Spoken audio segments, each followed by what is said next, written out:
A few days after we settled into our new home, the doorbell rang loudly, echoing through the house.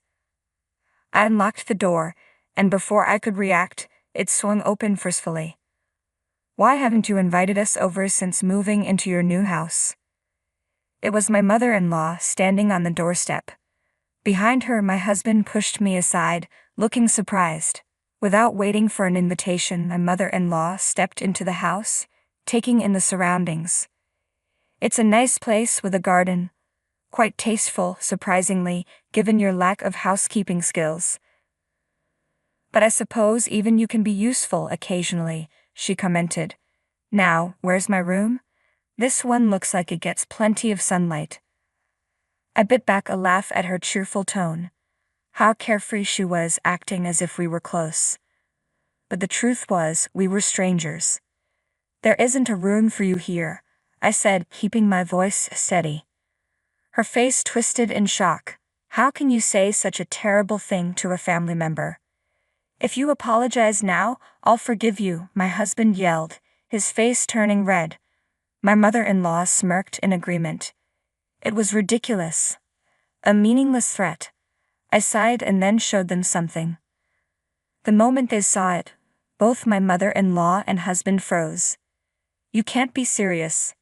You can't divorce me," my husband stammered. "I'm already single," I replied calmly. "My name is Avery.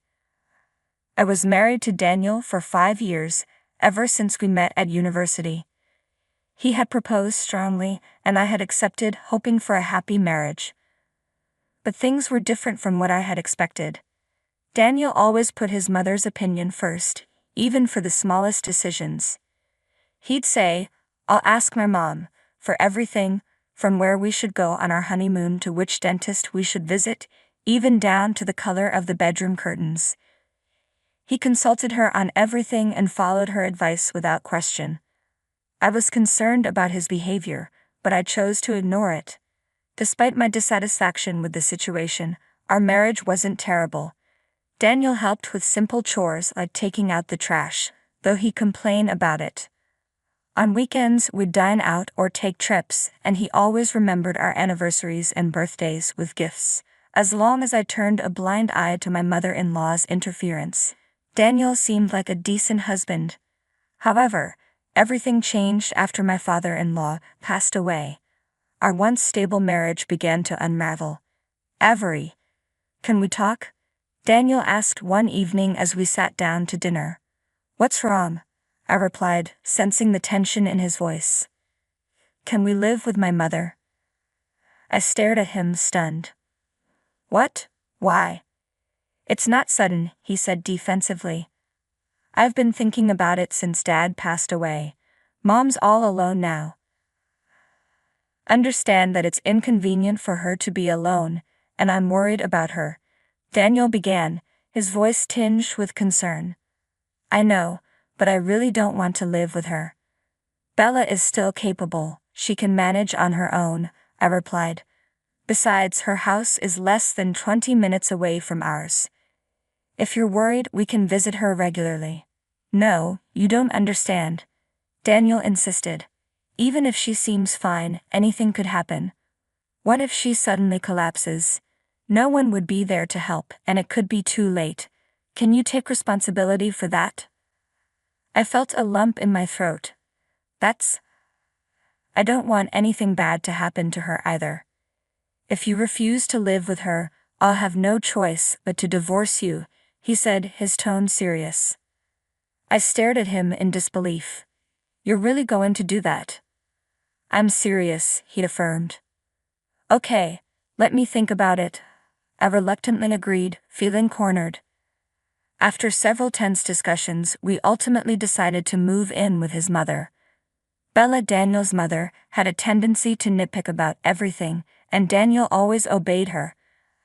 I knew living with her wouldn't be easy for me, but I was pregnant at the time. I convinced myself that it would be better for the baby to have both parents present, so I reluctantly agreed. I also believed that moving in with Bella wouldn't change my relationship with Daniel. I had faith in the bond we had built over the years, but reality proved otherwise. As soon as we moved in, Bella wasted no time in making life difficult for me. Instead of supporting me during my pregnancy, she left all the housework to me while she spent her days socializing with her friends. When she finally returned home, she would find fault with everything I did. Despite my efforts to clean and cook while dealing with pregnancy fatigue, nothing was ever good enough for her. I tried explaining, hoping she would understand, given her own experiences as a mother. But instead she would snap, "Young people these days are so lazy. When I was your age, I managed everything, even when I was sick." She'd point out the slightest imperfections. "Look at the water stains. And the laundry. It's not even ironed properly. You should be making at least 3 side dishes per meal. Are you trying to starve me and my sweet boy?" Her constant criticism was relentless, and there were days when I had to redo chores despite feeling unwell. Eventually, I couldn't take it any longer and confided in Daniel, hoping for support. "Sure, some things Mom says are harsh, but it's your fault for not doing your chores properly," he said dismissively. "Don't blame her for that." But there are days when it's hard to even stand up. It's impossible to do everything perfectly when I'm feeling like that. I tried to reason with him. "My mom managed when she was younger," he retorted, his loyalty to her unwavering.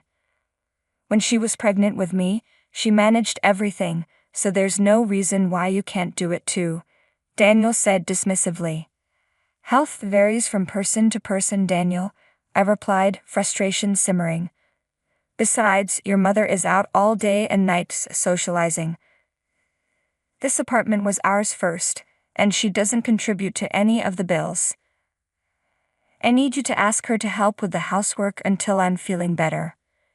He sighed, clearly annoyed. "You're the one who agreed to move in with my mother. If you have a problem with her, we can always get a divorce."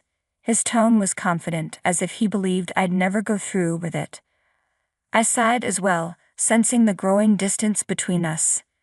Daniel wasn't like this before we moved in with his mother.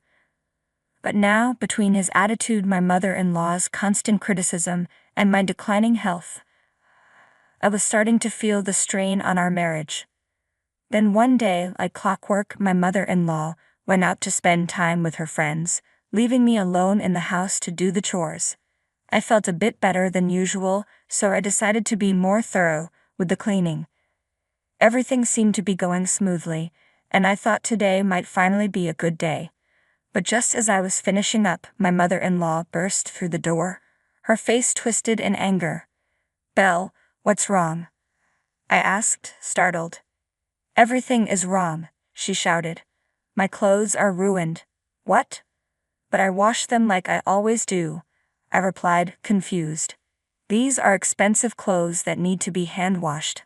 How dare you put them in the washing machine? Look at the state of them, completely ruined. These were my favorites. What are you going to do about this?" she demanded, her voice shrill. "But Belle, you never told me they needed special care," I said, trying to stay calm. "You should know without me having to tell you," she snapped, completely losing control. At that moment, Daniel walked in from work, and I knew things were about to get even worse. "I'm home." "What's going on?" Daniel asked as he walked in. "Welcome back, Daniel," Bella cried out, rushing over to him. "Look at my clothes. They were so expensive, and now they're ruined." Before I could explain, my mother-in-law thrust the damaged clothes into Daniel's hands. "These are the ones you like to see me in, right?" Daniel frowned as he examined the clothes. "Avery, you can't even manage something as simple as laundry." "Your mother never told me they needed to be hand-washed," I replied, trying to stay calm. I admit I should have checked, but Bella's at fault too for not mentioning it. Daniel's expression hardened. "It's my fault for putting up with your attitude, but if you're going to blame my mom, then I'm done. I don't want a wife who can't even do housework. Get out of here." He reached into his bag and pulled out a piece of paper, slamming it down on the dining room table with a smug smile. It was a set of divorce papers with Daniel's section already filled out. "You should think about fixing that attitude of yours in the future," he said coldly. Then without another word, Daniel turned to leave, taking his mother with him. "Hey, where are you going?" I asked, my voice trembling. "We're going out to eat," Daniel replied over his shoulder. "I'm not letting my mom eat that cold, nasty food you made, and I'm not eating it either." As they walked out, Bella glanced back at me, a victorious smirk on her face. I had been holding back for so long, telling myself it was for the sake of our baby. But seeing that smug expression on my mother-in-law's face, and hearing Daniel mock me so cruelly, I felt a surge of uncontrollable anger and sadness.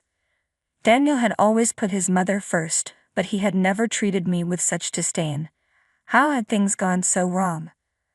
I stared at the divorce papers left behind on the table, feeling utterly helpless. At that moment, my smartphone buzzed, snapping me out of my thoughts. As I reached into my pocket, I felt my phone vibrating. I checked the screen and saw that it was my mother calling. "Hi Avery, how are you doing?" My mother's voice greeted me. "Hi Mom, it's been a while," I replied, trying to steady my voice. "That's right, we're family, after all. You're treating us terribly," chimed in my mother-in-law, standing beside him with an accusing glare. I have no idea how they found out, but my mother-in-law and Daniel showed up at the new house. I was too stunned to say anything as they barged in without permission. "This is a pretty nice place, with a garden and all. Quite the upgrade for you," my mother-in-law said, looking around with a smirk. "I wonder where my room is." They seemed to be having a great time, completely oblivious to the fact that things had changed. "I know you're a useless wife who can't even handle basic chores, but I guess you've managed to be useful for once," she added with a laugh. I managed to suppress a grin at her ignorance. Neither Daniel nor my mother-in-law had any clue that we were already divorced. "I'm not your wife anymore," I said calmly. Daniel looked at me as if I'd lost my mind. "Avery, what are you talking about? We're married, so of course you're my wife." "No, I'm single now. So please leave my house." His expression shifted from confusion to disbelief. "What do you mean? You're upset about something, right?" "I apologize, Avery. Let's just talk this out. I can't believe you'd lie about getting a divorce. Whatever it is, we'll fix it. My mom will forgive you too." "I don't care if she forgives me or not," I replied, keeping my voice steady. "We're already divorced." I walked over to the cabinet and pulled out the divorce certificate, handing it to him. Daniel studied the document, his face gradually turning pale. His mouth opened and closed like a fish out of water as he struggled to process the situation. "When did this happen?" "I don't remember signing any divorce papers." "You did," I said firmly. "The day you got upset about your mother's clothes. You left the completed divorce papers on the table, remember? You've been talking about divorcing me every day, so I took you at your word." His eyes widened in shock as the reality of the situation began to sink in. I had recorded every word spoken by Daniel and his mother and kept a detailed diary of their behavior. Diary, along with the recordings, was meant to serve as evidence.